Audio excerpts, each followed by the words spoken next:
This is the CycHunter Electric Bike, and if you've been curious about what riding an e-bike that mixes motorbike vibes with practical cycling actually feels like, this quick review is for you. You're going to notice right away. The CycHunter looks different from your regular bike. It's got a really striking mullet-style frame, and by mullet, I mean that the seat is fixed and set pretty low, so you don't get the usual adjustment you might be used to with a standard bicycle. At first, I was honestly a little uncertain if I'd love that, since sometimes taller riders or anyone who likes to tweak their seat height for different types of rides might feel restricted. But after a few rides, I found the thick cushion comfortable, and the fixed position actually made the bike feel really stable and planted. The green color with the sweeping frame makes it stand out when you park it or roll up anywhere. There's a sort of motorcycle aesthetic going on, especially with the big headlight and the chunky tires. The fat 20x4-inch tires, by the way, are meant for all-terrain, which means this thing isn't just for city cruising. From my experience, they rolled over potholes, broken sidewalks, even a bit of muddy trail, with a ton of grip and a smooth ride. So if you're worried about bumpy commutes or getting caught on rough roads, this bike just kind of eats that up. Let me get straight to the key features that made the CycHunter stand out during my time with it. The real highlight is the dual battery setup. There are two 48-volt, 13Ah removable batteries that are pretty easy to take out for charging or security. I remember the first time I got a dual battery bike, I thought it'd be heavy and complicated. But I was surprised by how easy it is to swap the batteries and check the level on the bar display up top. The screen is front and center, color LCD, so you're always clear on your speed, battery, and all the other info. The promise is up to 150 miles of pedal assist riding on a full charge, and in throttle mode, about 100 miles. Now, I haven't maxed it out in one continuous ride, but after doing some separate trips around the city and out in the park, I'll say the range is genuinely impressive. For anyone who's been anxious about running out of juice halfway home, it really does give peace of mind. I was intrigued by the advertised power, a peak 1500-watt brushless motor with 1000 watts as rated. On paper, that sounds pretty beefy, so I was interested to see how it actually handled.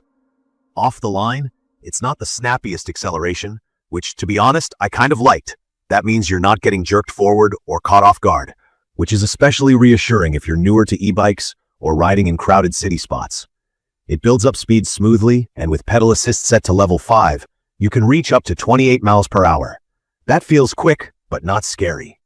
When tackling hills, the CycHunter didn't have issues getting me to the top, even with some serious grades.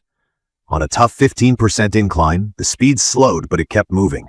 I wouldn't say it's made for flat-out mountain climbing, but for regular city hills, it's solid. Comfort was another thing I'd wondered about from looking at the photos. That big, cushy seat isn't just for show. After a couple of hour-long rides, my legs felt good and my back never got tense. That's partly due to the dual suspension setup. There's a hydraulic front suspension that runs all the way down the fork, and an oil spring rear shock. Any road rattle or hard knocks from curbs are absorbed nicely. For anyone who's had to ride a standard, rigid bike on rough roads, I think you'll breathe a sigh of relief here. Let's talk controls. Up on the bars, you have a nice chunky headlight switch, which turns on a really bright front light. There's also integrated turn signals in the backlight, and both respond right away. There's a horn that's loud enough to get a distracted pedestrian's attention, but not so loud you'll feel like you're on a Harley. The pedal assist levels go from 1 to 5, and adjusting them was straightforward, which makes it less intimidating if you're new to e-bikes and not sure how boost levels work. My model came with a Shimano 7-speed shifter. This is pretty simple to use, with a little thumb lever for upshifts and another for down. The half-twist throttle's on the right. If you've used a scooter, it'll feel familiar. You get decent control to modulate how much boost you want without having to pedal if you're taking it easy. Braking power is something I always look at closely. Here, the CycHunter has dual disc brakes with 160mm rotors. They're mechanical, not hydraulic, so you don't get as much bite as the highest-end mountain bikes, but they do the job well. Even when picking up speed on a downhill, I found myself slowing and stopping confidently. That said, if you're really riding off-road or carrying extra weight, it might be an idea to check the pads now and then and keep them in good working order. From my experience, setup was pretty easy out of the box. The bulk of the bike comes pre-assembled. I only needed to install the pedals, handlebars, and front wheel. The instructions were surprisingly clear and I managed it solo without having to ask for help. I'd call myself reasonably handy, but even if assembling bikes isn't your thing, I honestly think most people could get this built in an hour or so. I'll be upfront about concerns I had too. The CycHunter is not a lightweight bike, tipping the scale at over 74 pounds. Carrying it upstairs or trying to store it in a small apartment might be a chore. On the road though, the weight is barely noticeable and actually helps plant the bike for a more stable ride, especially at speed. The build quality is good, but some parts don't feel super premium. You'll notice quite a few external cables in the cockpit, and while they're nicely wrapped, it's just a bit more crowded than some high-end bikes.